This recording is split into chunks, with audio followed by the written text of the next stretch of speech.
Assalamualaikum warahmatullahi wabarakatuh. Rekan-rekan, ketemu kembali dengan saya Eko Muryanto di Dadi Timar. Hari ini kita buat tindak lanjut seperti yang pernah saya sampaikan di beberapa konten yang sebelumnya, bahwa permasalahan sampah ini menjadi permasalahan yang luar biasa. Artinya luar biasa karena setiap hari kita pasti menghasilkan sampah. Saya hari ini kedatangan saudara saya, Mas Wahyudi. Beliau ini selaku penggiat lingkungan. Sebetulnya ada dua temannya, Mas Wahyudi dengan Mas Anton. Nah, kita lagi ngobrol-ngobrol ini sebagai tindak lanjut dari ini, rekan-rekan. Seperti yang pernah saya sampaikan ke seluruh kepala desa dan Bapak Ibu camat, bahwa sesuai dengan instruksi Bupati nomor 1 tahun 2019 tentang pengelolaan sampah berbasis masyarakat di desa dan kelurahan. Ini saya dapat dari teman saya di Pak Muklis, Kepala Dinas LH. Di sana ada beberapa item yang ditujukan kepada Bapak Ibu camat dan seluruh kepala desa dan lurah, bahwa bagaimana intinya adalah bagaimana kita menangani sampah ini sampai dengan level desa. Karena memang sampah ini menjadi sesuatu yang begitu di mana-mana bisa menjadi masalah begitu ya. Nah, ini saya kedatangan Mas Yudi. Saya biasa manggilnya Mas Wahyudi, tapi sering ini Mas Yudi. Gitu ya. Mas, ini bisa diceritakan penjelasan sudah berapa lama nih bergerak di bidang penggiat lingkungan ini, Mas? Alhamdulillah sih baru 9 tahun. 9 tahun ya? Oh ya, baru 9 tahun. Itu diawali saat Magetan punya Perda nomor 6 tahun 2013 tentang pengelolaan sampah. Iya. Terus Mas, saya pengen tahu nih, selama 9 tahun ini kira-kira sampah yang dihasilkan di Magetan, dan tentunya penjelasan pernah komunikasi juga dengan LH. Ini sudah seberapa sih Mas sampah yang dihasilkan di Magetan ini? Gimana? Jadi gini, Pak Eko, untuk mengukur sampah sebenarnya kita semua bisa mengukur potensi. Para kepala desa, Pak Camat, ini sebenarnya bisa mengukur potensi karena gampang sekali ya. Jadi setiap manusia itu menghasilkan perharinya 0,4 kilo per hari per orang, 0,4 kilo per hari per orang. Bukan per kakak ya? Bukan, per orang. Per orang 0,4 kilo rata-rata ya? Ya, itu boleh diuji. Artinya Pak Eko mungkin di rumah, di kantor, setiap nyampah dikumpulin, habis itu terus ditimbang di rumah. Iya. Gitu ya. Jadi kalau konteks Magetan yang penduduknya kurang lebih 700.000, itu perharinya menghasilkan 280 ton sampah. Nah, kalau membayarin kira-kira kantor jenengan sama sampahnya sehari selesai, tertutup semua. Iya. 280 ton per hari.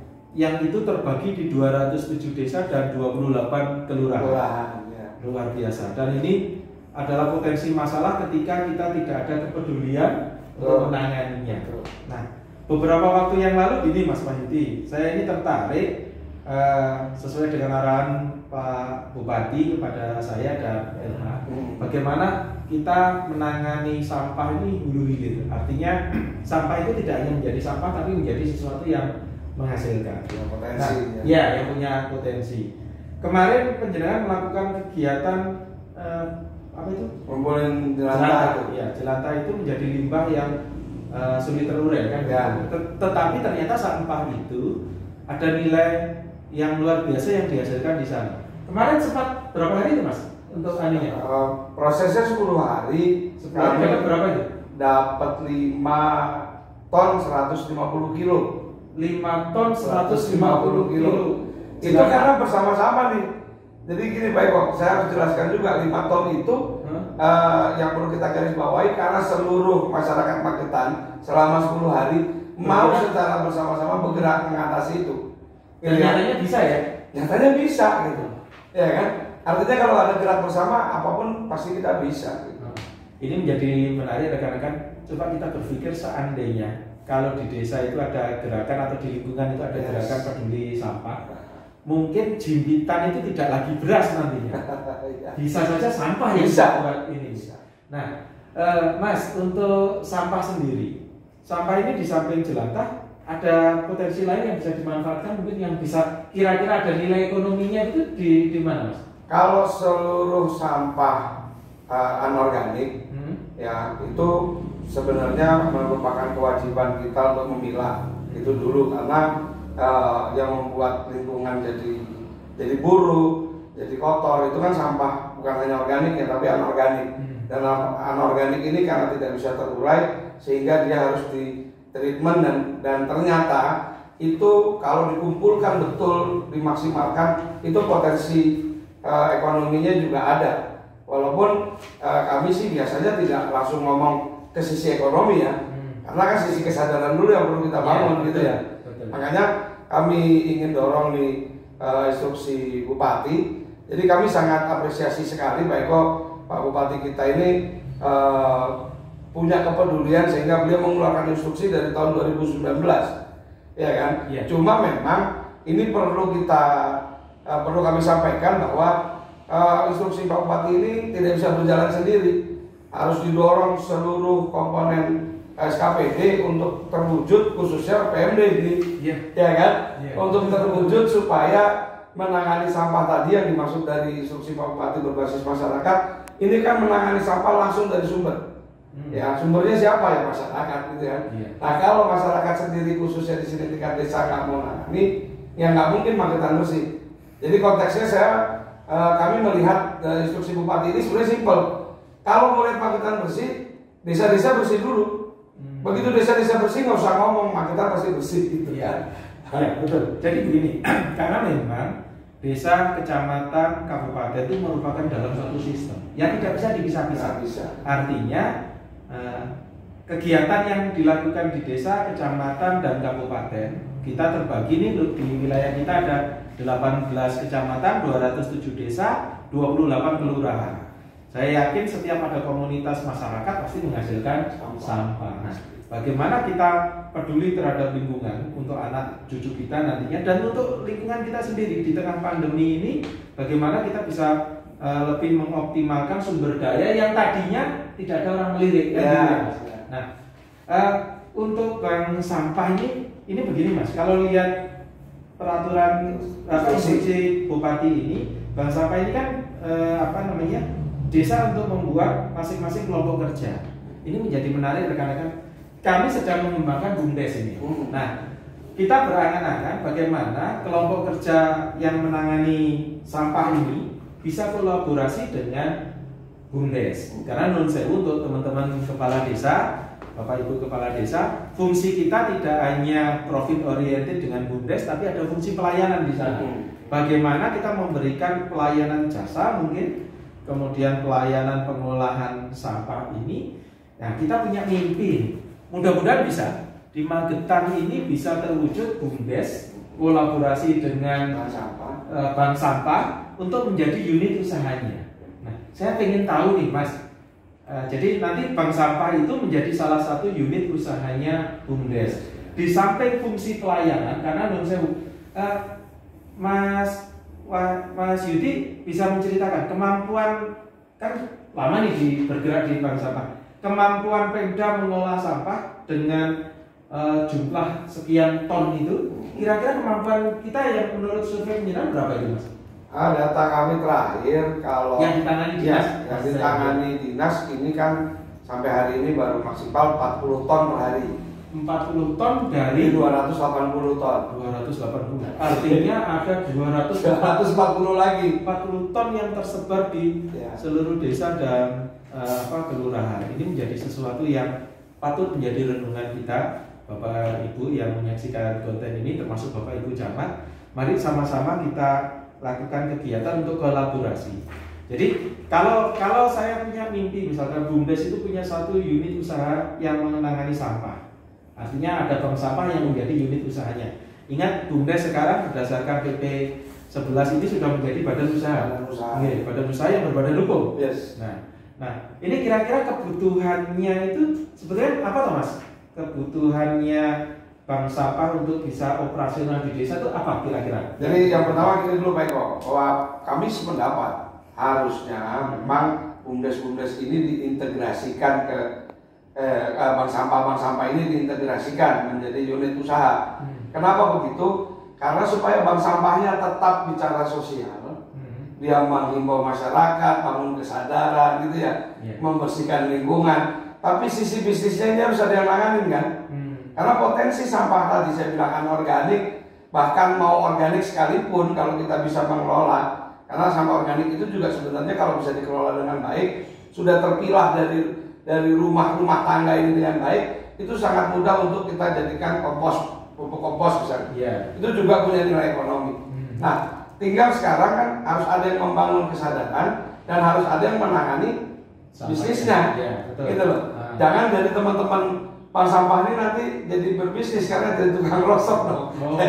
Biarlah BUMDes yang melakukan tradingnya, gitu kan. Atau nanti BUMDes akan berhubungan dengan kami akan coba bantu gitu ya, supaya BUMDes ini melakukan tradingnya dengan cara yang benar, gitu kan. Mas, berarti nanti dari teman-teman penggiat ini bisa membantu teman-teman saya ketika sampah itu sudah bisa diolah atau dipilah menjadi tanda kutip produk begitu ya. Itu untuk pemasarannya bisa bantu juga. Kita memang sekarang yang sudah kita lakukan dimulai dari tadi minyak jelantah.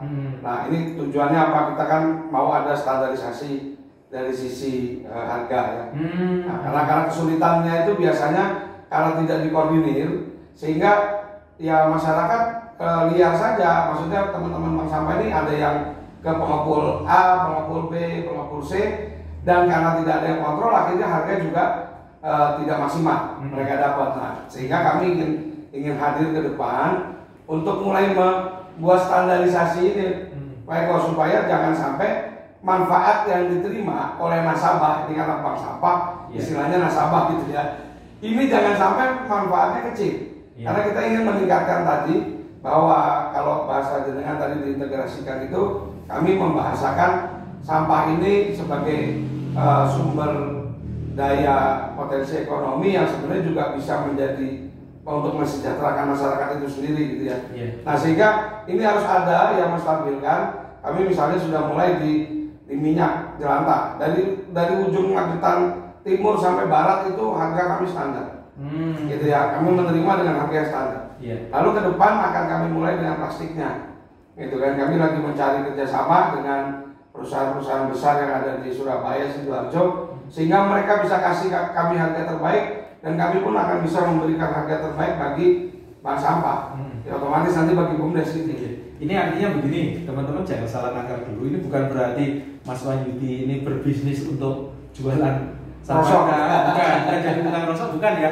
Tapi bagaimana menyalurkan ketika sampah ini sudah terkumpul, ya sudah dipilah, kemudian ada dari sisi sampah kan ada yang bisa bikin yang untuk kompos, untuk yang bagi yang tidak terurai dengan sendirinya di alam itu ada salurannya. Artinya ketika kita membuat bank sampah ini menjadi unit usaha, maka insya Allah sudah ada jalurnya gitu loh. Ya, sampah tidak terurai ini saya nambahin sedikit Pak Eko. Sampah tidak terurai ini juga sebenarnya merupakan kebutuhan bahan baku dari pabrik juga gitu. Artinya bisa diolah ya? Sebenarnya seperti plastik, ini kan bahan baku juga untuk pabrik-pabrik yang punya hasil produknya dari plastik gitu ya. Entah itu toples, itu kan mereka butuh bahan baku. Iya. Kita bisa bayangkan Mas, kalau 0,41 orang kemudian menghasilkan sampah itu menjadi sesuatu yang luar biasa sekali, potensi masalah juga, tapi di sisi lain ada potensi yang ekonomi yang bisa digarap oleh teman-teman di desa. Saya ingin tahu nih Mas, kembali ke masalah bank sampah, seandainya itu menjadi unit usahanya BUMDes, ya kan? Nah, menjadi salah satu unit usahanya. Apanya kebutuhannya itu kira-kira yang dibutuhkan teman-teman bank sampah untuk bisa operasional ini? Kan bentuk koja, setelah bentuk koja juga yang membuat kepala desa sesuai dengan instruksi ini. Kemudian BUMDes itu dibuat dengan perdes. Tindak lanjutnya kepengurusannya dibuat juga oleh kepala desa sampai dengan unitnya. Kalau ini bisa kolaborasi, wong yang buat satu orang, kan gitu kan, satu manajemen maksud saya. Kira-kira kebutuhan, misalkan desa itu pengen buat bank sampah itu kebutuhan minimalnya dulu apa? Kebutuhan dasar paling tidak ada gudang untuk penyimpanan dan pemilahan. Gudang untuk artinya bisa menggunakan tanah aset desa yang gudang ini jangan dibayangkan ini besar ya. Oh gitu ya. Jadi gudang dengan gede pun Intinya sampah anorganiknya ini tidak kena hujan langsung dan panas langsung. Oh, gitu kan. Jadi dengan bangunan sederhana pun bisa istilahnya. Iya bisa, atau mungkin ada di desa-desa ini kan banyak rumah-rumah kosong yang penghuninya sudah di luar kota semua misalnya ya, sehingga bisa dipinjam pakai, misalnya lahannya sedikit lahannya, atau desa punya TKD yang terus membangun sederhana saja. Yang penting sampah anorganik yang dikelola bank sampah ini tidak harus luas ya. Minimal katakanlah 50 meter aja udah cukup. Cukup. Jadi teman-teman, 5x10 asetnya desa misalkan mungkin dicarikan tempat yang strategis atau juga tempat yang tidak mengganggu lingkungan. Ya. Itu kira-kira 50 meter saja cukup. Minimal 50 meter. Mas, untuk ini kan begini, teman-teman yang ada di desa ya. Jadi dana desa ini bisa digunakan untuk kegiatan pemberdayaan. Nah, ini kan mumpung ini di bulan, kita ketemu di bulan Juni ya. Bulan Juni nanti Juli sampai September itu penjenengan waktunya nyusun RKP. Karena anggaran kita tidak bisa muncul dengan tiba-tiba, ini saya pikir waktu yang tepat untuk bagi desa-desa yang ada kepedulian terhadap lingkungan dan pengen membuat itu. Silahkan nanti komunikasi, nanti Mas Wahyu itu bisa membantu konselingnya ya. Insya Allah kami siap. Jadi nanti begini, kita kolaborasi. Mas Wahyu dampingi dari sisi tentang penanganan bank sampahnya. Saya akan mendampingi penjenengan terkait dengan manajemen di BUMDesnya. Seperti ini kan sudah mulai nih, teman-teman sudah mulai menggeliat BUMDesnya bisa menggunakan dana desa untuk pemberdayaan. Mungkin itu dulu, kita break sebentar, nunjuk dulu tapi enggak. Karena ada minumnya, ini ada snacknya sudah bisa kan? Nanti kita break, nanti kita sambung sebentar lagi. Ya. Monggo, silakan ya. Ya, rekan-rekan, kembali lagi dengan saya Eko Murianto di Dadi Timar. Terima kasih atas support penjenengan tetap setia di Dadi Timar. Kita sambung lagi nih, Mas. Tadi sudah saya singgung terkait dengan pemberdayaan masyarakat. Salah satunya adalah kami ingin desa ini tidak hanya membangun fisik, karena fisik itu pasti ada jangka waktunya. Tapi kita akan membangun satu kayak sumber daya manusia atau bahasa Mas Wahyu itu biasanya human resources-nya itu ya. Artinya bagaimana kita memberikan tinggalan, memberikan legasi begitu yang itu bisa dirasakan manfaatnya jangka panjang. Salah satunya kami di Dinas PMD itu punya program pemberdayaan, dan di 2021 ini bukan hanya pembangunan yang di depan, tapi pemberdayaan. Nah, terkait dengan pemberdayaan ini, mumpung saya ketemu dengan penjenengan nih Mas, pemberdayaan itu kan boleh dilakukan dengan kita tentunya dengan tetap menerapkan protokol kesehatan. Desa, kelurahan itu bisa melakukan kegiatan pemberdayaan masyarakat. Nah, seandainya ini karena nanti menjadi unit usahanya BUMDes, kita kasih contoh satu saja dulu begitu ya. Kemudian dari teman-teman bank sampah ini ketika kami butuh nih, karena kan saya secara teknis kurang menguasai terkait dengan operasional dan bagaimana mekanisme sistemnya. Seandainya kami memerlukan ketika pemberdayaan menghadirkan penjenengan atau mungkin menghadirkan teman-teman penggiat itu, kira-kira sumber daya manusia di bank sampah sudah ada belum Mas? Jadi alhamdulillah Pak Eko, selama ini kan kami sudah menyiapkan banyak kader. Ada ya teman-teman penggiat yang kader penggiat yang siap anytime ya untuk turun ke desa-desa ya untuk katakanlah sosialisasi terkait dengan apa sih itu bank sampah, pengenalan jenis-jenis sampah yang bisa dikurangi, direduce, lalu bahkan sampai kepada pelatihan produk. Jadi gini, bank sampah ini bukan hanya ngumpulin, kadang-kadang ada juga yang bisa dia membuat produk dari sampah-sampah spesifik yang banyak di desanya. Artinya tidak hanya, mohon maaf ini, tidak hanya seperti tempat penampungan rosok ini. Tapi mereka akan kita latih misalnya seperti bikin sapu dari plastik bekas, terus bikin ban mobil itu dibikin jadi pot gitu ya. Ada sampai ke pelatihan itu ada kami. Ada teknologi tepat guna yang bisa masuk di sana ya? Iya. Oh iya. Kurang lebih begitu, dan itu bisa latih dengan mudah kepada masyarakat sebenarnya. Iya. Jadi ini teman-teman, di tengah pandemi ini apapun program pemerintah muaranya kan satu sebetulnya, peningkatan kesejahteraan. Yes. Nah, kalau bank sampah ini bisa berperan di sana, kemudian rekan-rekan yang melihat konten ini menangkap potensi yang ada di sini, maka insya Allah ini kita bisa beriringan bersama. Jadi nanti teman-teman yang ada di desa, ini tadi bank sampah tadi kan butuh apa tadi namanya, tempat penampungan. Penjenengan juga boleh menganggarkan ketika karena ini sampah ini menjadi masalah yang begitu besar ya. Area desa kan luas ya. Nah, kita kan menjadi itu. Kita bisa gunakan itu pembelanjaan dana desa salah satunya untuk mensupport ini. Mungkin membantu kebersihan terkait dengan operasional. Ya. Apa itu sepeda motor roda 3 yang kayak punya LH itu. Desa boleh itu kan, kemarin ada mobil siaga, ini mungkin ada motor siaga yang khusus untuk sampah atau mungkin pick up, tentunya dengan mekanisme pengadaan barang jasa yang benar yang ada di desa. Jadi itu bisa support itu, Mas. Kemudian ini, Mas, untuk langkah awal kan tidak, karena BUMDes itu tidak hanya profit oriented, juga ada fungsi pelayanan. Kira-kira untuk operasional nol kan belum mungkin menghasilkan. Yeah. Nah, di BUMDes itu ada ketentuan ketika belum menghasilkan bisa disupport dulu. Kira-kira itu butuh anggaran berapa ya, Mas? Kira-kira saja. Ya kalau untuk gini, Mas, gambarannya untuk jumlah penduduk sekitar 2000 jiwa di desa itu. Kira-kira butuh. Ya, jadi sebenarnya operasional yang paling simpel kan untuk tenaga itu sendiri, Mas. Jadi ini baik tenaga operasional itu untuk tenaga yang memungut, memilah gitu. Oh, itu ya. Itu yang paling utama. Yang kedua ini kan otomatis tadi kalau ada roda 3 atau pickup itu kan butuh BBM gitu kan. Sehingga kalau sebentar, saya potong dulu. Ya. Artinya ketika itu ada memilah memungut, desa kan berarti memberikan pelayanan jasa ini. Iya. Jadi ketika ada pelayanan jasa seperti ini, rekan-rekan penjenengan bisa membuat perdes tentang pelayanan jasa pemungutan itu sehingga bebannya tidak terlalu berat di desa. Ya, mungkin desa hanya awal tadi. Kalau dengan tanya, paling di awal katakanlah menyiapkan 20 sampai 25 juta untuk setahun gitu ya. Untuk tenaga katakanlah 4 orang, saya yakin udah bisa berjalan.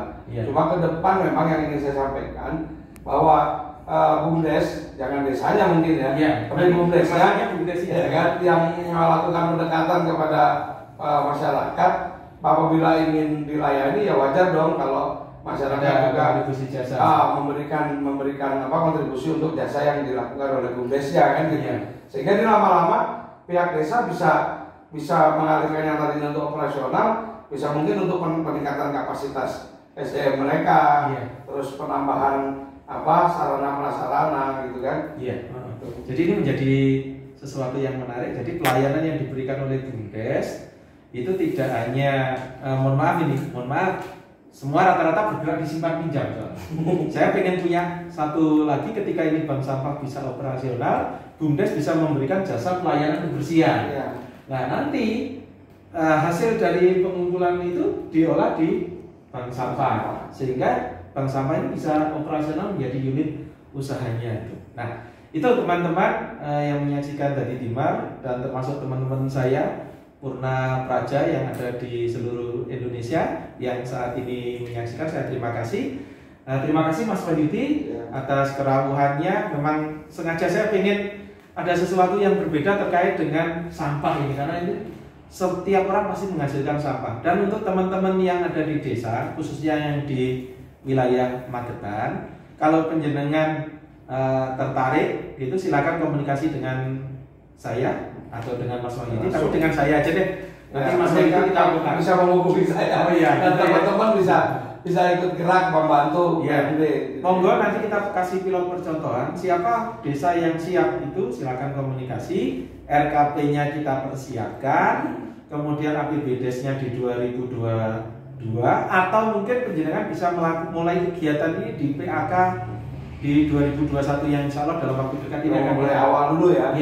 Dan ini juga sejalan dengan pendataan SDGs desa yang baru saja kita lakukan kemarin. Sehingga nanti kita bisa sinergi betul itu. Monggo teman-teman yang berkenan bergabung 1-2 desa silakan komunikasi dulu, karena kita budaya tirunya tinggi, Mas. Jadi kita buat yang berkenan ada project dulu ya. Betul. Maksud saya nanti kita kasih percontohan dulu. Kalau di pertanian ada demplot, nah kita ada satu semacam lab BUMDes begitu. Nanti kita akan kolaborasi bimbingan teknis nanti dari kami dan Mas Asti Yuntrong dengan teman-teman kuliah ya Mas ya. Siap. Ini tujuannya untuk bagaimana Magetan terdepan menjadi lebih baik lagi. Syukur kita punya mimpi, misalkan kita target, misalkan ya 2025 Magetan bebas sampah. Bebas sampah. Wah, itu menjadi sesuatu yang luar biasa. Dan itu mungkin ya. Itu mesti dicatat, itu mungkin. Wah, tidak ada sesuatu yang bareng tapi kita laksanakan. Tidak ada sesuatu yang tidak mungkin gitu. Ya. Terima kasih Mas Beauty, Mas Anton yang saat ini juga hadir. Teman-teman yang menyaksikan konten Dadi Timar, terima kasih. Mudah-mudahan ini menginspirasi kita. Ya. Langkah awal kita di hari baik ini, kebetulan harinya Jumat ini. Jumat. Saya yang di hari baik ini kita awali dengan langkah baik. Bismillah, dengan niatan untuk membangun bersama, menangani masalah sampah ini. Kita sama-sama menjaga ciptaan Allah yang berupa lingkungan, bebas polusi, bebas sampah, dan juga kita membuat satu gerakan yang bermaslahat untuk umat. Matur nuwun Mas. Sama-sama. Terima kasih. Sampai ketemu dengan saya Eko Muryanto di Dadi Timar selanjutnya. Matur nuwun. Assalamualaikum warahmatullahi wabarakatuh.